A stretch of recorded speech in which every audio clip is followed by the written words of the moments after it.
কি আর বলবো, বাংলাদেশের মানুষ আমাকে পাছায় লাথি দিয়ে বের করে দিয়েছে।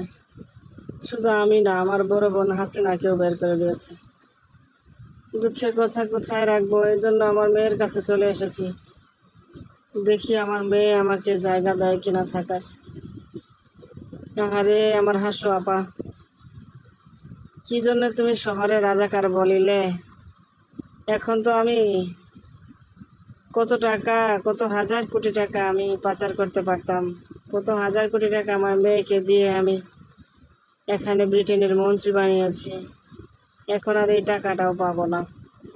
আমি এই দুঃখ কোথায় রাখবো হাসু আপা?